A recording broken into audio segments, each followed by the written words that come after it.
महोदय, आपने मांग संख्या 39 नगरीय विकास एवं आवासन मांग संख्या 40 स्वायत्त शासन पर बोलने का अवसर दिया, इसके लिए मैं आपका बहुत बहुत आभार व्यक्त करता हूं, धन्यवाद देता हूं।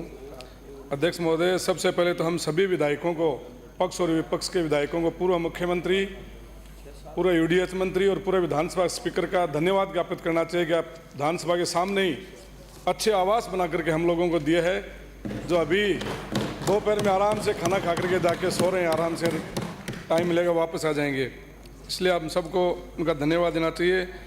माननीय अध्यक्ष महोदय, हमारी सरकार ने शहरों में रोजगार सुनिश्चित करने के लिए इंदिरा गांधी शहरी रोजगार गारंटी योजना लागू की थी, क्योंकि वर्ष 2022-23 में शहरी क्षेत्र में निवास करने वाले परिवारों को भी उनके द्वारा काम मांगे जाने पर प्रति वर्ष 100 दिवस का रोजगार उपलब्ध कराया सुनिश्चित किया गया था। 2023-24 में 100 दिवस रोजगार को 125 दिवस का रोजगार किया गया। प्रधानमंत्री जी के आर्थिक सलाहकार परिषद ने इस तरह की योजना को पूरे देश में लागू करने की बात कही थी। अध्यक्ष महोदय, मैं मेरी विधानसभा की तरफ बोलना चाहूँगा कि पिछले सरकार में 70 किलोमीटर सड़क फतेहपुर नगर परिषद में बनी थी, 45 किलोमीटर सड़क नगर पालिका रामगढ़ में बनी थी। फतेहपुर में 94 करोड़ रुपए की लागत से सीवरेज का कार्य चालू हुआ था, सेंक्शन हुआ था, बनकर तैयार हो गया। एक नेचर पार्क के लिए 20.52 करोड़ रुपए सेंक्शन किए थे, ड्रेनेज के लिए 16.46 करोड़ रुपए सेंक्शन किए थे और नगर पालिका को नगर परिषद में क्रमोन्नत किया था। एसटीपी की पाइपलाइन के लिए 6.46 करोड़ रुपए सेंक्शन किए थे। इसी तरह रामगढ़ में भी गंदे पानी निकासी हेतु 5 करोड़ रुपए सेंक्शन किए थे। ये सब कार्य चालू हैं। पार्क का बजट दिया था 1.8 करोड़ रुपए, पार्क बनकर रामगढ़ में तैयार है। मैं मंत्री महोदय से निवेदन करना चाहूँगा कि रामगढ़ और फतेहपुर दोनों शहरों में नगर पालिकाओं में AN, XN, JN, बाबू के जो रिक्त पद पड़े हैं उनको भरने की कृपा करें। आप भले ही हटा दो, आपको किसी ने कहा होगा, लिख के दिया होगा, आप सज्जन आदमी हो मंत्री जी, और आपने हटा तो दिया लेकिन उन चीज को वापस नहीं लगाया, इसलिए वहाँ का काम अवरुद्ध हो रहा है नगर पालिका और नगर परिषद का। तो मेरी आपसे निवेदन है कि वहाँ पर वापस स्टाफ लगाया जाए। दूसरा, नगर पालिका नगर परिषदों में आपने जो टेंडरों पर रोक लगा रखी है, ये मंत्री सज्जन है, बाकी क्या दुर्जन है क्या?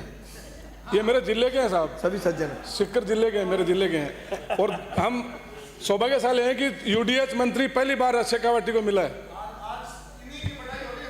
नहीं, यूडीएच मंत्री पहली बार शेखावटी का बनाया। फतेहपुर से आने वाले माननीय एक सदस्य और हैं, कालीचंद जी श्राप, वो भी हम दोनों एक शहर के हैं, हमारे हैं। तो हाँ, बिल्कुल बढ़वा दिया। मैं बाहर से, मेरे पास मैसेज आया कि वहाँ पे उसके ऊपर एक्शन लिया गया है। यही होना चाहिए, वही होता है मंत्री कि जो माननीय सदस्य को करे और गलत काम के लिए कहे तो उनके ऊपर एक्शन लेना चाहिए। मैं धन्यवाद देना चाहूँगा माननीय मंत्री जी को कि उस बात पे एक्शन हुआ है। नगर पालिका में जो टेंडरों पे बैन लगा रखे, एक सेकंड आपका टाइम हटाया जाए सर। माननीय, आज दूसरी बार मौका है, एक सेकंड, आज दूसरी बार टाइम गिनूंगा मैं, मेरा टाइम रोहित जी ने आज सुबह, आज लिया रोहित जी ने, आज रोहित जी का दिल बदला था और भाई हाकिम भाई का दिल बदल रहा। धीरे धीरे हमारे प्रति दिल इनका पूरा बदल रहा है।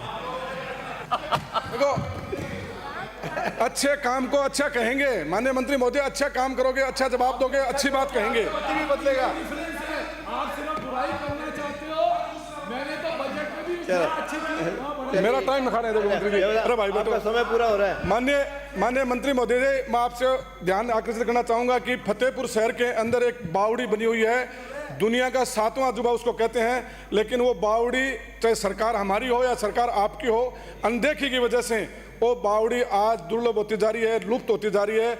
तो मेरा आपसे निवेदन है कि आपने बहुत सारे जो पूर्व धरोहर हैं उनके जीर्णोद्धार के लिए बजट स्वीकृत किया है।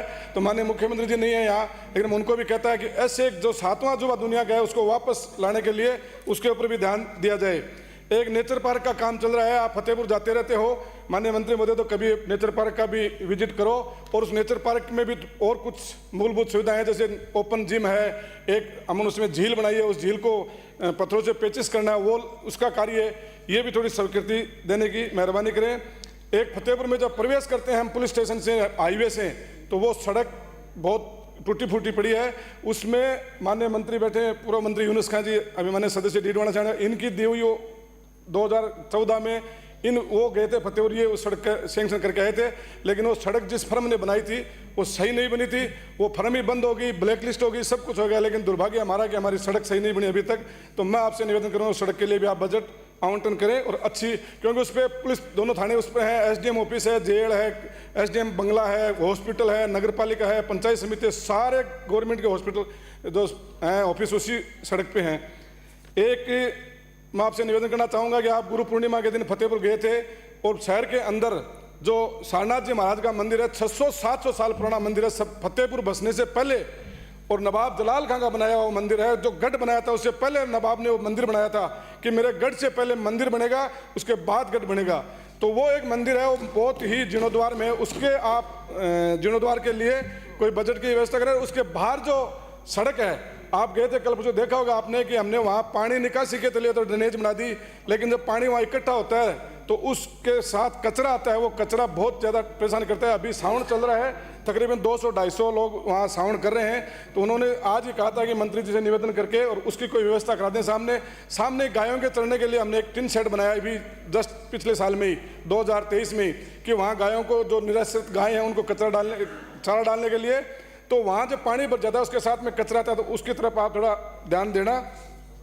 एक मेरा निवेदन ये है कि सेवरेज का पानी, जैसे पारिक जी बोल रहे थे पहले, माने सिक्कर से आने वाले सदस्य, कि सेवरेज का पानी जो जाता है वो ट्रीट होके और फिर उसको कहाँ निस्तारण करोगे, उसकी कोई व्यवस्था के लिए पहले जो 2013-14 के अंदर जो सैंक्शन हुई थी उसका उस टाइम नहीं किया।